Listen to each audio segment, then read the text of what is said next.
ओम नमः शिवाय। महाशिवरात्रि पर पूजन विधि, पूजन का समय, 4 पहर की पूजन का समय क्या है और व्रत कथा, यह सभी जानकारी आपको आगे वीडियो में दी जाएगी। इससे पहले आपसे एक रिक्वेस्ट है कि अगर अब तक आपने हमारे चैनल को सब्सक्राइब नहीं किया है तो आप कृपया इसे सब्सक्राइब करें, बेल बटन को प्रेस करें ताकि आपको नए नए वीडियो देखने को मिलें। महाशिवरात्रि 2023 फाल्गुन माह के कृष्ण पक्ष की चतुर्दशी तिथि को मनाई जाती है। शिवरात्रि महाशिवरात्रि इसलिए कही जाती है क्योंकि शास्त्रों के अनुसार फाल्गुन माह चतुर्दशी तिथि को ही भगवान शिव और मां पार्वती का विवाह हुआ था। भगवान शिव ने 64 शिवलिंगों के रूप में दर्शन इसी शिवरात्रि के दिन दिए थे। इस साल महाशिवरात्रि 18 फरवरी शनिवार को है। इस दिन व्रत रखने और भगवान शिव की पूजा का विधान है। पौराणिक ग्रंथों के अनुसार देवी सती का पार्वती के रूप में पुनर्जन्म हुआ था। मां पार्वती ने आरंभ में अपने सौंदर्य से भगवान शिव को रिझाना चाहा, लेकिन वे सफल नहीं हो सकी। इसके बाद त्रियोगी नारायण से 5 किलोमीटर दूर गौरी कुंड में कठिन ध्यान और साधना से उन्होंने शिव जी का मन जीत लिया। इसी दिन भगवान शिव और आदिशक्ति मां पार्वती का विवाह संपन्न हुआ। भगवान शिव का तांडव और माता भगवती के लास्य नृत्य के समन्वय से ही सृष्टि में संतुलन बना हुआ है। शिव जी को प्रसन्न करने और व्रत रखने के कई महत्वपूर्ण नियम हैं जिनका पालन करना जरूरी है। इन नियमों का पालन करने से महाशिवरात्रि व्रत का पूरा फल प्राप्त होता है। भगवान शिव की कृपा हम सभी पर बनी रहती है। महाशिवरात्रि का व्रत परम मंगलमय और दिव्यतापूर्ण है। यह व्रत चारों पुरुषार्थों धर्म, अर्थ, काम और मोक्ष को प्रदान करने वाला है। इस दिन जो प्राणी परम सिद्धिदायक भगवान शिव का व्रत, अभिषेक और पूजन करता है वह परम भाग्यशाली होता है। भगवान श्री राम ने स्वयं कहा है कि शिव द्रोही मम दास कहावा, सो नर मोहि सपने नहीं भावा। अर्थात जो शिव का द्रोह करके मुझे प्राप्त करना चाहता है वह सपने में भी मुझे प्राप्त नहीं कर सकता है। यही वजह है कि इस दिन भगवान शिव की आराधना के साथ श्री रामचरितमानस के पाठ का भी बहुत महत्व माना जाता है। एक पौराणिक कथा के अनुसार माता पार्वती ने एक बार भगवान शिव से पूछा कि कौन सा व्रत उनको सर्वोत्तम भक्ति व पुण्य प्रदान करता है। तब भोले शंकर ने स्वयं इस दिन का महत्व बताया था। कहा था कि फाल्गुन कृष्ण पक्ष के चतुर्दशी की रात्रि को जो भी उपवास करता है वह मुझे प्रसन्न कर लेता है। मैं अभिषेक, वस्त्र, धूप, अर्घ्य तथा पुष्प आदि से उतना प्रसन्न नहीं होता जितना कि व्रत और उपवास से प्रसन्न होता हूँ। भगवान शिव ने मां पार्वती से कहा कि फाल्गुन मास के कृष्ण पक्ष की चतुर्दशी पर जो भी व्यक्ति मेरे निमित्त व्रत करता है, पूजन करता है, दीप ज्योत प्रज्वलित करता है, मैं उसके जीवन के समस्त कष्टों से उसे मुक्त कर उसके जीवन में सुख शांति प्रदान करता हूँ। भोलेनाथ की कृपा प्राप्ति के लिए प्रातःकाल स्नान करके शिव मंदिर जाना चाहिए। पूजा में चंदन, मौली, पान, सुपारी, अक्षत, पंचामृत, बिल्वपत्र, धतूरा, फल, फूल, नारियल इत्यादि शिव जी को अर्पित करना चाहिए। भगवान शिव को अत्यंत प्रिय बेल है। बेल के पत्र को धोकर भगवान को अर्पित करना चाहिए। बेल पत्र को धोकर चिकने भाग की ओर से चंदन लगाकर चढ़ाना चाहिए। ओम नमः शिवाय मंत्र का उच्चारण करते हुए भगवान शिव को यह बेलपत्र समर्पित करना चाहिए। भगवान शिव की लीलाओं का चिंतन करना चाहिए।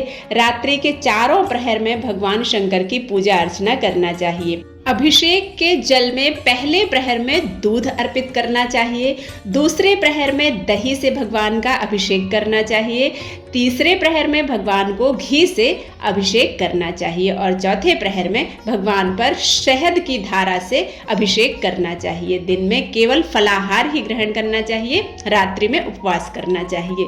अगर कोई रोगी है, अशक्त है, वृद्ध जन है, रात्रि में भी फलाहार ग्रहण कर सकते हैं। इस दिन शिव की पूजा करने से जीव को अभिष्ट फल की प्राप्ति होती है। महाशिवरात्रि पर प्रथम प्रहर पूजा का मुहूर्त शाम को 6:13 से लेकर 9:24 रात तक है। महाशिवरात्रि का द्वितीय प्रहर का जो पूजन का मुहूर्त है वह है रात में 9:24 से लेकर देर रात 12:35 तक। महाशिवरात्रि के तृतीय प्रहर की पूजा का मुहूर्त रात में 12:35 से लेकर सुबह 3:46 तक है। महाशिवरात्रि के चतुर्थ प्रहर की पूजा का मुहूर्त है 19 फरवरी को सुबह 3:46 से लेकर सुबह के 6:56 तक। इन 4 प्रहर की पूजा करने से महादेव की असीम कृपा हम पर होती है। हमारे जीवन के समस्त कार्य निर्विघ्नता के साथ सिद्ध होते हैं। महाशिवरात्रि व्रत का पारण का समय है रविवार 19 फरवरी सुबह 6:56 से लेकर सुबह के 10 बजे तक। इस अवधि में हमें व्रत का पारण करना जरूरी है। इसी बीच में हमें पारण करना है और कुछ दान भी हमें गरीबों को देना है। महाशिवरात्रि पर कुछ विशिष्ट मंत्रों का उच्चारण करने से महादेव की कृपा हम पर होती है, रोगों से हमें मुक्ति मिलती है और महालक्ष्मी की कृपा हम पर होती है। ओम नमः शिवाय महादेव का पंचाक्षरी मंत्र है। इस मंत्र को निरंतर जाप करते रहना चाहिए। महामृत्युंजय मंत्र का 108 बार रुद्राक्ष की माला में जाप करना चाहिए। ओम हौम जूम सह ओम भूर्भुवः स्वः ओम त्र्यंबकम यजामहे सुगंधिम पुष्टिवर्धनम उर्वारुक्म बंधनात् मृत्युर्मुक्षीय मामृतात्। ओम स्वाहा भुवः भू ओम सह जूम हौम ओम। इस मंत्र का 108 बार जाप करने से समस्त रोगों से मुक्ति मिलती है। इस महाशिवरात्रि पर इस मंत्र को आप 108 बार जाप करते हैं तो यह मंत्र सिद्ध हो जाता है। यह मंत्र स्वयं सिद्ध है और इसको शिवरात्रि पर जपने से इसमें विशिष्ट सिद्धि आ जाती है। इस प्रकार आप नियमित तौर पर इसे 11 या 21 बार कर सकते हैं। इस मंत्र जाप से रोगों से ही मुक्ति नहीं मिलती, हमारे घर में अन्न धन वस्त्र के भी भंडार भरे रहते हैं। माँ पार्वती को प्रसन्न करने के लिए महाशिवरात्रि पर सर्व मंगल मांगल्ये शिवे सर्वार्थ साधिके शरण्ये त्र्यंबके गौरी नारायणी नमोस्तुते इस मंत्र का जाप करने से अखंड सौभाग्य प्राप्त होता है। महाशिवरात्रि पर महादेव के साथ माँ पार्वती का विवाह हुआ था और हम सुहागन महिलाएं जब इस मंत्र को जाप करते हैं तो माँ पार्वती हमें अखंड सौभाग्य प्रदान करती हैं। महाशिवरात्रि की पौराणिक कथा के अनुसार चित्रभानु नामक एक शिकारी था। जानवरों की हत्या करके वह अपने परिवार को पालता था। वह एक साहूकार का कर्जदार था, लेकिन उसका ऋण समय पर न चुका सका, इसलिए साहूकार उस पर बहुत ज्यादा क्रोधित था। शिकारी को शिव मठ में बंदी बना लिया गया। संयोग से उस दिन शिवरात्रि थी। शिकारी ध्यान मग्न होकर शिव संबंधी बातें सुनता रहा। चतुर्दशी को उसने शिवरात्रि व्रत की कथा सुनी। शाम होते ही साहूकार ने उसे अपने पास बुलाया और ऋण चुकाने के विषय में बात की। शिकारी अगले दिन सारा ऋण लौटा देने का वचन देकर बंधन से छूट गया। अगले दिन अपनी दिनचर्या की भांति वह जंगल में शिकार के लिए निकला, लेकिन दिन भर बंदी गृह में बंद रहने के कारण भूख प्यास से व्याकुल था। शिकार खोजता हुआ वह बहुत दूर निकल गया। जब अंधकार हो गया तो उसने विचार किया कि रात जंगल में ही बितानी पड़ेगी। वह जंगल में एक तालाब के किनारे एक बेल के पेड़ पर चढ़कर रात बीतने का इंतजार करने लगा। बिल्व वृक्ष के नीचे शिवलिंग था जो बेलपत्रों से ढका हुआ था। शिकारी को उसका कुछ भी पता नहीं था। पड़ाव बनाते समय उसने जो टहनियां तोड़ी वे संयोग से शिवलिंग पर गिरती चली गई। इस प्रकार दिन भर भूखे प्यासे शिकारी का व्रत भी हो गया और शिवलिंग पर बिल्वपत्र भी चढ़ गए। एक पहर पूजा बीत जाने पर एक गर्भिणी हिरणी तालाब पर पानी पीने के लिए पहुंची। शिकारी ने धनुष पर तीर चढ़ाकर ज्यों ही प्रत्यंचा खींची, हिरणी बोली, मैं गर्भिणी हूँ, शीघ्र ही प्रसव करूंगी। तुम एक साथ 2 जीवों की हत्या करोगे, जो ठीक नहीं है। मैं बच्चे को जन्म देकर शीघ्र ही तुम्हारे समक्ष प्रस्तुत हो जाऊंगी, तब तुम मुझे मार लेना। शिकारी ने प्रत्यंचा ढीली कर दी और हिरणी जंगली झाड़ियों में छुप गई। प्रत्यंचा चढ़ाने तथा ढीली करने के वक्त कुछ बिल्वपत्र अनायास ही टूटकर शिवलिंग पर गिर गए। इस प्रकार उससे अनजाने में ही प्रथम प्रहर की पूजा संपन्न हो गई। कुछ ही देर बाद एक और हिरणी उधर से निकली। शिकारी की प्रसन्नता का ठिकाना न रहा। समीप आने पर उसने धनुष पर बाण चढ़ाया। तब उसे देख हिरणी ने विनम्रता पूर्वक निवेदन किया कि हे शिकारी, मैं थोड़ी देर पहले ऋतु से निवृत्त हुई हूँ, अपने प्रिय की खोज में भटक रही हूँ। मैं अपने पति से मिलकर शीघ्र ही तुम्हारे पास आ जाऊंगी। शिकारी ने उसे भी जाने दिया। 2 बार शिकार को खोकर उसका माथा ठनक गया, फिर वह चिंता में पड़ गया। रात्रि का आखिरी पहर बीत रहा था। इस बार भी धनुष से लगकर कुछ बेलपत्र शिवलिंग पर जा गिरे तथा दूसरे प्रहर की पूजा भी संपन्न हो गई। तभी एक अन्य हिरणी अपने बच्चों के साथ उधर से निकली। शिकारी के लिए यह स्वर्णिम अवसर था। उसने धनुष पर तीर चढ़ाने में देर नहीं लगाई। वह तीर छोड़ने ही वाला था कि हिरणी बोली, हे शिकारी, मैं इन बच्चों को इनके पिता के हवाले करके लौट आऊंगी। इस समय मुझे मत मारो। शिकारी हंसा और बोला, सामने आए शिकार को छोड़ दूं, मैं ऐसा मूर्ख नहीं हूँ। इससे पहले मैं 2 बार अपना शिकार खो चुका हूँ। मेरे बच्चे भूख प्यास से व्याकुल हो रहे हैं। उत्तर में हिरणी ने कहा, जैसे तुम्हें अपने बच्चों की ममता सता रही है, ठीक वैसे ही मुझे भी अपने बच्चों की ममता सता रही है। हे शिकारी, मेरा विश्वास करो, मैं इन्हें इनके पिता के पास छोड़कर तुरंत लौटने की प्रतिज्ञा करती हूँ। हिरणी का दुख भरा स्वर सुनकर शिकारी को उस पर दया आ गई। उसने उस मृगी को भी जाने दिया। शिकार के अभाव में तथा भूख प्यास से व्याकुल शिकारी अनजाने में ही बेल वृक्ष पर बैठा रहा। बेल पत्र तोड़ तोड़कर नीचे फेंकता रहा।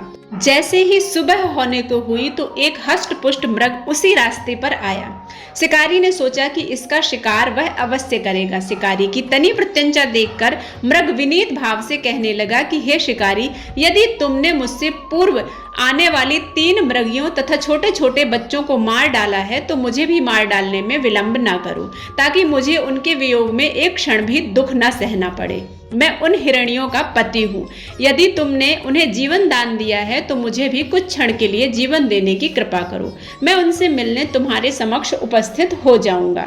मृग की बात सुनते ही शिकारी के सामने पूरी रात का घटना चक्र घूम गया। उसने सारी कथा मृग को सुना दी।